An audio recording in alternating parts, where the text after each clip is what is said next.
उत्तर प्रदेश में युवाओं को रोजगार के अवसर दिए जाएंगे। जुलाई में 13,000 से ज्यादा पदों पर भर्ती होगी, जहां पर अवर अभियंता सिविल के 4,612 पदों पर भर्ती होगी।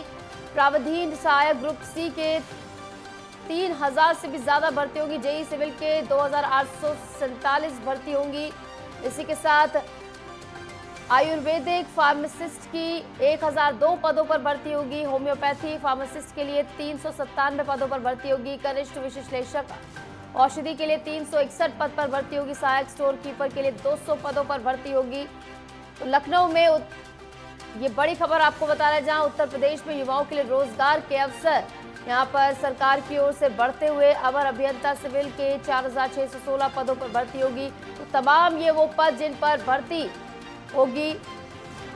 जुलाई में 13,000 से ज्यादा ऐसे पद होंगे जिन पर भर्ती होगी और अवर अभियंता सिविल के 4,612 पदों पर भर्ती होगी। प्रावधान सहायक ग्रुप सी के 3,446 पदों पर भर्ती होगी। जेई सिविल के 2,847 पदों पर भर्ती होगी। सहायक स्टोर कीपर के 200 पदों पर भर्ती होगी। कुल मिलाकर 13,000 ऐसे पद होने वाले हैं जिन पर भर्ती होगी और जुलाई में 13,000 से ज्यादा पदों पर ये भर्ती होगी, जहां पर 2,847 पदों पर ये भर्ती जेई सिविल में होगी। सहायक लेखाकार व लेखा परीक्षक की बात करें तो 1,800 से भी ज्यादा ऐसे पद है जिन पर भर्ती होगी। आयुर्वेदिक फार्मासिस्ट के 1,002 पदों पर भर्ती होगी। होम्योपैथी फार्मासिस्ट के 3,397 पद पर भर्ती होगी। इस बीच हमारे साथ हमारे स्टेट हेड राघवेंद्र प्रताप लगातार बने हुए हैं, सीधा उनका रुख करेंगे इस पर भी ज्यादा जानकारी के लिए। राघवेंद्र, उत्तर प्रदेश में लगातार रोजगार का जो मुद्दा गर्माता जा रहा था उस पर काम करती हुई सरकार नजर आ रही है, जहां पर 13,000 से ज्यादा पदों पर भर्ती होनी है, क्या कुछ जानकारी? बिल्कुल निश्चित, उत्तर प्रदेश में रोजगार का मुद्दा हमेशा गर्माता रहता है। वैसे लोकसभा चुनाव में भी रोजगार एक बहुत बड़ा मुद्दा था और विपक्ष उस पर हमलावर था कि सरकार रोजगार नहीं दे रही है। और सरकार अपना आंकड़ा पेश करती है कि पिछले 7 सालों में हमने 6 लाख सरकारी नौकरियां दी हैं, वो चाहे उत्तर प्रदेश लोक सेवा आयोग की भर्तियां हों या अधीनस्थ सेवा चयन बोर्ड की हों या फिर उच्च शिक्षा माध्यमिक शिक्षा या बेसिक शिक्षा की हों या पुलिस की हों। और सरकार द्वारा ये आंकड़ा भी पेश किया गया कि 6 लाख हमने सरकारी नौकरी दी है। इसके अलावा ओडीओपी और एमएसएमई के माध्यम से करोड़ों युवाओं को रोजगार से जोड़ा है। और इस कड़ी में अब चूंकि आचार संहिता खत्म हो गई है, रोजगार के द्वार खुल चुके हैं, तो उत्तर प्रदेश सरकार द्वारा 13,000 पदों पे अब ये नियुक्ति प्रक्रिया जुलाई में शुरू होने जा रही है, जिसका नोटिफिकेशन आना है। अभी कुछ दिन पहले हम लोगों ने देखा था कि समाज कल्याण विभाग से भी हजारों की संख्या में रिक्तियों की आई थी घोषणा, नोटिफिकेशन आया था और प्रतियोगियों ने उसमें फॉर्म फिलअप भी किया है। अब ये 13,000 सिविल जज से लेकर जेई से लेकर फार्मासिस्ट, होम्योपैथ, एक तरह से स्वास्थ्य विभाग की भी बात कर लें या फिर सिविल सेक्शन की बात कर लें, तो दोनों तरफ से मिलाकर 13,000 के आसपास में ये नियुक्तियां अब आ रही हैं। और इसमें युवाओं के लिए एक सुनहरा मौका है उत्तर प्रदेश के कि अपने की काबिलियत को सिद्ध करें और ईमानदारी से, पारदर्शिता से, चूँकि सरकार एग्जाम कराने के लिए प्रतिबद्ध दिखाई दे रही है, जिस तरह का कठोर कानून ला रही है, तो ऐसे में अब युवाओं के ऊपर है कि वो अपने प्रतिभा का प्रदर्शन दिखाएं और सरकारी नौकरी प्राप्त करें। और जो युवाओं का एक खोता हुआ भरोसा हमने देखा लोकसभा चुनाव में बीजेपी के लिए दिखा, कितना कारगर ये साबित होगा बीजेपी के लिए?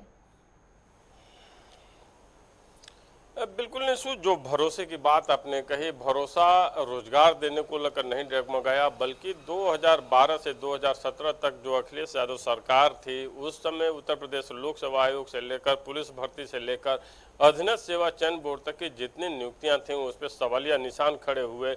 इतना ही नहीं, प्रतियोगियों ने एक लंबा संघर्ष किया, कई बार आंदोलन के बाहर निकले, लेकिन उत्तर प्रदेश लोक सेवा आयोग में भी अगर हम प्रयागराज की बात कर ले, जहाँ पे प्रतियोगियों ने संघर्ष करना शुरू किया, क्रांति लानी शुरू की, तो 54 बार उनके ऊपर लाठीचार्ज की गई, उसके बाद 3 बार गोली चलाई गई थी। इसको देखते हुए जब मुख्यमंत्री योगी आदित्यनाथ उत्तर मार्च 2017 में मुख्यमंत्री बने, तो उन्होंने सीबीआई जांच की घोषणा की और सीबीआई जांच उत्तर प्रदेश लोक सेवा आयोग की भर्तियों की चल रही है। लेकिन सीबीआई का किसी निष्कर्ष पर न पहुंचना और अन्य भर्ती आयोगों का जो भी एसटीएफ जांच कर रही थी उसका किसी निष्कर्ष पे न पहुंचना और पेपर लीक की जो लगातार घटनाएं पूर्ववत चलती रहीं, तो प्रतियोगियों को लगा कि हमें न्याय यहाँ भी नहीं मिला, हमें यहाँ भी टाके गए। तो ऐसे में युवाओं ने अपनी नाराजगी दिखाई और उस नाराजगी का ही कारण था, एक ये भी बहुत बड़ा कारण था जिसको उत्तर प्रदेश के लोकसभा चुनाव में उत्तर प्रदेश में भारतीय जनता पार्टी को काफी नुकसान का सामना उठाना पड़ा था। और यही कारण है कि अब जो कठोर कानून नया कल आया है, अब इस कानून के तहत ऐसी संभावना दिख रही है कि अब पेपर लीक की घटनाओं से या फिर परीक्षाओं की शुचिता और ईमानदारी पारदर्शिता पे जो सेंध लगाने वाले लोग थे वो डरेंगे, उनके अंदर खौफ होगा और अब ये परीक्षाएं पूर्णतः पारदर्शिता के साथ होंगी और युवाओं को रोजगार मिलेगा अपनी प्रतिभा के अनुसार। तो अगर ये सही ढंग से, सुचारू ढंग से आगे चलती हैं तो सरकार के प्रति लोगों का विश्वास बनेगा, युवाओं का विश्वास बनेगा और ऐसी संभावना अब दिख रही है कि सरकार जिस तरह से कठोर कानून ला रही है, जिस तरह से एसटीएफ को सक्रिय कर रही है कि अब ये परीक्षाएं अपनी सूचिता के साथ हों। इसका नोटिफिकेशन कब तक आ सकता है राघवेंद्र? इसी महीने जुलाई में आने हैं, 1 तारीख से लेके 8 तारीख के बीच में इन भर्ती आयोगों के जो भी नोटिफिकेशन है वो आ जाएंगे और अगले 6 महीने के अंदर इनकी भर्ती प्रक्रिया भी पूरी कर ली जाएगी, क्योंकि सरकार भी प्रतिबद्ध है कि जल्दी से हम रोजगार दें, जल्दी से नौकरी दें, क्योंकि सरकार नियुक्ति पत्र बांटने का कार्यक्रम भी लोक भवन में करती रहती है और वही वो आंकड़े देती भी है कि 6 लाख हमने दिए हैं पिछले 7 सालों में सरकारी नौकरी। तो 6 महीने के अंदर इस भर्ती प्रक्रिया को पूरी कर ली जाएगी। ठीक है राघवेंद्र, तो नौकरियों का पिटारा उत्तर प्रदेश में खुलने वाला 13,000 से ज्यादा पदों पर भर्ती होने वाली। फिलहाल बहुत बहुत शुक्रिया राघवेंद्र हमारे साथ जुड़ने के लिए और तमाम जानकारी हमारे साथ साझा करने के लिए।